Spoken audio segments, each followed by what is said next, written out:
What's going on, guys? BossUp86 here, back to another video, and today I'm here to do my Raw review from the famous and the most legendary, and my personal favorite wrestling venue of all time, Madison Square Garden from New York City, New York. We're on the road to SummerSlam, folks, the final Raw before SummerSlam, and oh man. Yeah, this show wasn't good. In fact, this show was pretty shit, if I'm going to be honest. Triple H is now head of creative. Good. That signs really good things. If this is a precursor as to what's going to be happening in the future, then WWE is going to be fucked, because you're not starting off good. You are starting off pretty shitty, in my opinion. Hopefully they turn the show around after SummerSlam, hopefully restart, get some fresh ideas, and recharge the creative batteries, because this show had nothing going for it. Besides one segment that I really liked, this show just felt like another Vince McMahon. It felt like another typical bullshit Raw with no good creative ideas, bad matches, and matches that amounts to anything. And plus, we got Logan fucking Paul on our screen. God damn it. I'm not going to be as angry as I normally would, because nothing about the show offended me, because I kind of predicted how bullshit everything was going to be. After the first 15 minutes, I thought I was going to like this. I was going to enjoy it. But then the show just went downhill after the first 30 minutes. My God. It's like they never fucking learn. So anyways, we get right to the action when Logan Paul and Miz were brawling in the ring with some of the worst fucking punches. It was so stagey and so terrible, it was almost laugh-inducing.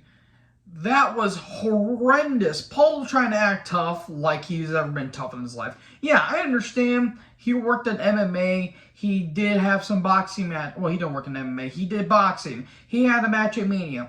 Cool. He defends WWE. That doesn't excuse the fact that he still filmed the video in the Japanese Suicide Force and made a joke about it, mocked Japanese culture, and his brother is a piece of shit as well. And his father is a fucking moron that kissed an underage minor and thought it was a prank. Yeah, fuck the Paul family. Inbred is bad, kiddies. Anyways, the bloodline come down, and Roman does typical shtick. And then all of a sudden the mic stops working, and then Heyman says, "The sound guy must be from New Jersey. We want your name written down, and you're the next one out the door." That was good. That was some good stuff. Typical Heyman promo as usual. He did at one point call Brock a suplexorcist. That was a play on words. I applaud to you that one, Mr. Heyman. Here comes Mr. Money in the Stink, aka Theory, shows up, and he does same shit, different day. And then we get to the best part about this entire thing. Roman's like, "Do you know how to use that thing? Come on, come in the ring, come in the ring. Let me invite you in." Theory's a little nervous because he feels like he might get, demolished by Reigns, as he should be. And Roman's like, you really like to say the same thing. It's like you never have anything new. And then Roman, with the ultimate just axe to the head, Roman says, "Your daddy's not here anymore." That was awesome. That was awesome. Roman demolished. Like, Theory got flat out buried on the mic. I'm not going to mince words. He got demolished on the mic. It was glorious. Oh my God. Daddy's home chants from the crowd. Theory got ate alive, and this crowd did not hold back. And then they're like slapping Theory around, and then Theory attacks lazily with the briefcase to Jimmy. This was great stuff. Unfortunately, the show kind of tanked after this, but that was some really good stuff. So then Theory is still in the ring. Why? Just go home. Just go home. Your career is done. You got Billy Gunn right there. And then Drew comes down. Okay, we're having a match. not advertise, but hey, WWE they would never unadvertise matches. Oh wait, they do. It was okay. Drew tried to make something interesting out of Theory. Have fun with that. Towards the end, though, the Brawling Brutes come down, and okay, we get a DQ. And then here comes Lashley, the youngest 48-year-old or the 40, was he 44? The youngest 44-year-old I've ever seen. The dude is going to be 68, and he's still going to look the same. Genetics is fucking fascinating, folks. I smell a tag match, playa, and lo and behold, we get a tag match. What? I'm shocked. So Lashley and Drew took on Theory and Sheamus.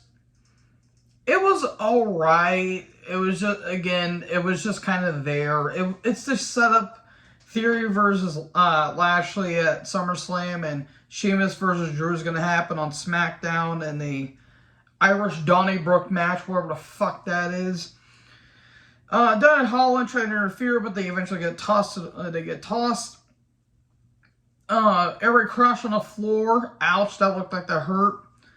And then towards the end of the match, Theory goes for A-Town down, but Ziggler distracts. Hurt Lock. I wish Lashley would have put it on him longer. And there you go. Lashley wins. Good. All is good in the world. And then a double super kick to Theory. I would feel bad, but I don't give a shit about Theory.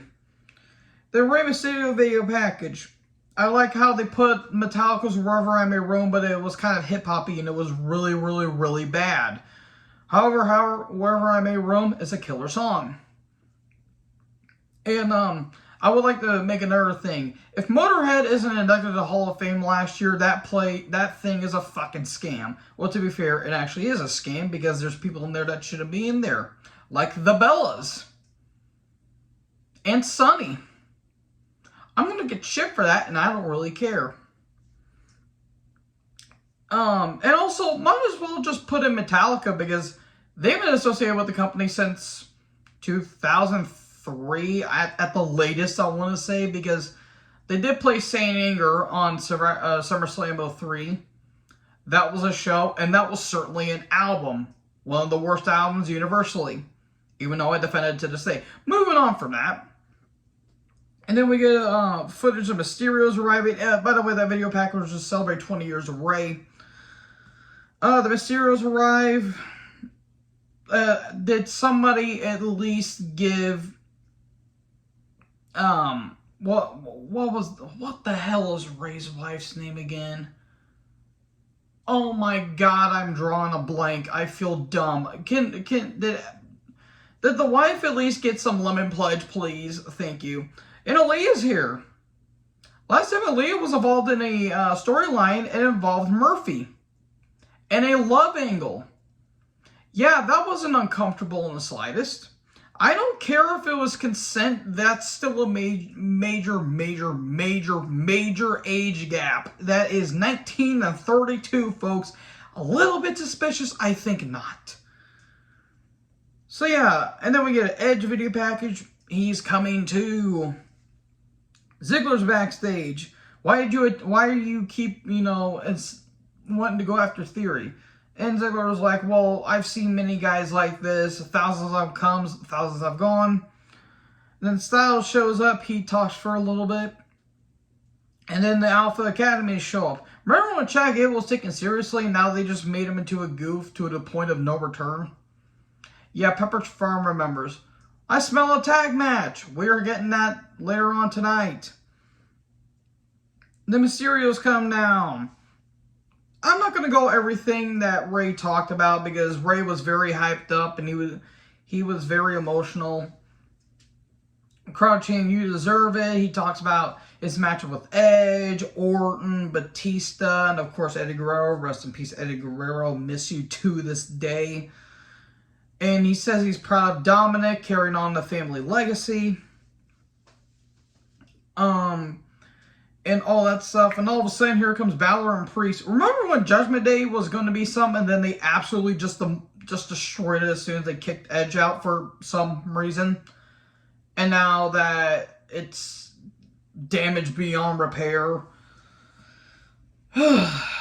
So, Mysterio took on Judgment Day. We've seen this before. Coup de grace, but Dominic breaks it up. Priest grabs a chair. They try to do an Eddie Guerrero job, but Eddie Guerrero did a lot better. 619 splash and Mysterio's won. Remember when Priest and Balor could have been taken seriously and now they're just made to be goofs?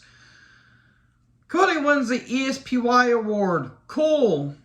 Bianca is here. Hooray! Party in the lounge room and the Mysterio shows up. It's a party for everyone. And then Rhea Ripley. Hot godly. Jesus Christ, Rhea looked great tonight. I'm your Poppy shirt. I would and you would too. I wish I would have said I'm your mommy because, okay, move. Oh, damn it. I got that image in my head. Moving on. And she shoves Aaliyah. And the Judgment Day attack the Mysterios and Rey gets put through a table. I swear to God, if they put Aaliyah in the ring, that's going to be disastrous. That's going to be drastically terrible. Don't put Aaliyah in the ring. Oh, by the way, before I completely skipped over this, but apparently Rey got his Halloween Havoc 96 gear, which, okay, that was cool, I guess. So yeah, that happens. Bianca comes out. We get a recap of the abomination of Bianca versus Carmella last week. Thankfully, Carmella's not on our television. At least some sanity has been saved. So anyways, Lynch shows up. Why does Lynch look like the White Ranger from Mighty Morphin Power Rangers? Genuine question. And then she attacks Bianca, and there you go. Okay, it's a simpler match at SummerSlam, which should be good. I hope they don't have the same booking decision as they did last year. So we get a recap of Alexa and Asuka versus Piper and Nikki 2 weeks ago. Alexa's backstage. She wants to go after Nikki, and she wants to be on top of the women's division again. Please don't put the belt on Alexa, because that ship has sailed a long time ago. And I'm sorry, it's to a point where it's not believable. If you're a fan of Alexa, more power to you. It's just the shine really wore off years ago. So Alexa comes down. Mysterios are backstage. Judgment Day try to, see they look like they're about to attack him again, but Dominic, kind of tells him to back off. And then Ripley attacks Rey. I wish I got kicked like that. Moving on. Piper took on Alexa. Piper, my goodness, she looked great tonight. Nikki interferes, but yet Piper still lost with the DDT. Remember when Piper could have been something, but then they absolutely just devalued her by giving her the most retarded name possible, Dewdrop? I'm not using that name because that name is completely fucking stupid. Please do drop this stupid ass gimmick. And please get rid of the Nikki Ash character. It's completely stupid. We need Nikki Cross in our lives again. Please. Anyways, Styles and Logan Paul are backstage. Styles is Styles, why? Why, AJ, why? By the way, Styles is not even on the SummerSlam card. Yeah, AJ Styles, one of the most profitable stars you have, is not even on the SummerSlam card. They thought Logan Paul and the Miz match was more important than AJ Styles being on the fucking card. So, he just says kick Miz's ass. Miz better get a king's ransom to carry the piece of shit that was Logan Paul. So we're going to recap of that brawl earlier. Impulsive TV. Whoever decided to come up with this, I seriously gets knocked out with a fucking cactus. I hope they get a cactus and they sodomize the shit out of whoever decided to do this. If this was Triple H, you're not good at creative as we thought you were. We had a lot of hopes for this, and now my hopes have drastically went down because this was fucking atrocious. I didn't think the segment could get any worse, as I wrote down. And then here comes Maurice and just pull the show, because this was absolutely fucking awful. This was one of the worst segments I've ever seen. And just, who's the heel? Genuine question, who's the heel in this situation?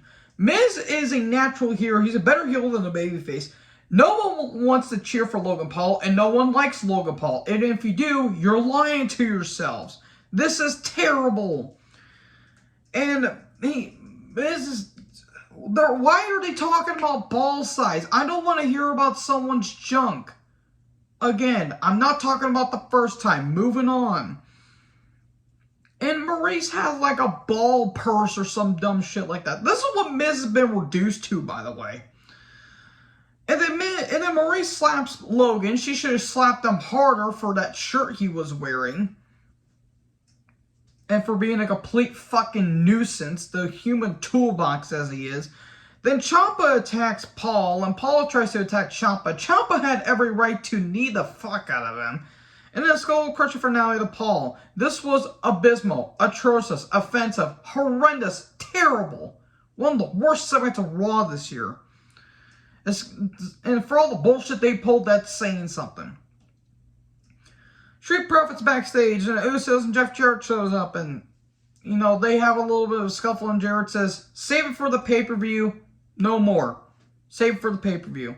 Then they do each other's catchphrase, and Jarrett's like, okay. Would Jarrett benefit from this? Most likely not, because the day after the pay-per-view, he's going to be having Ric Flair's last match. Yeah, he's going to be part of Ric Flair's last match, along with Jay Lethal and Andrade El Idolo. And Karen Jarrett's there. Why the fuck is Karen Jarrett still there? I've been asking that question since 2010. That stupid bitch. So, Styles and Ziggler versus Alpha Academy. Remember when Chad Gable could have been taken seriously, and now he's just been reduced to absolutely nothing but a stupid comedy act? That's nothing against Gable, it's just how they booked them. And they booked him with Otis. He looks like Larry the Cable Guy, but somehow he's more intelligible, but less charismatic and funny, and doesn't have personality, unlike Larry the Cable Guy. I didn't care. Styles and Ziggler win. Cool, moving on. We got SummerSlam card rundown. The match was added at the last minute. It's going to be the Mysterios versus Judgment Day No DQ tag team match. Cool. I don't care.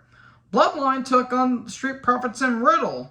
Why was Riddle in this match for some reason? It was alright. I just didn't care, in all honesty. It was cool to see Roman have a match on Raw since... I think the last time he had a Raw match was the triple threat between him, Big E, and Lashley, which was a pretty damn good match. In the end, Spirit of Riddle, 1, 2, 3. I mean, the crowd was hot. The arena itself was actually sold out. It's just a shame that they resorted to a shitty Raw. The Rollins shows up, he attacks Riddle, steps to the face, a stomp on the floor, and then a stomp on the steps. That was actually pretty cool, not gonna lie. And there we go, we'll see you this Sunday for the Royal Rumble. So, yeah, this show wasn't good. This show was pretty fucking bad, if you ask me. If you guys liked it, more power to you. I just didn't understand how a lot of people like this. I really hope this product gets better with Triple H head of creative, and I hope that Bruce Pritchard, and apparently rumors that Kevin Dunn's gonna be leaving.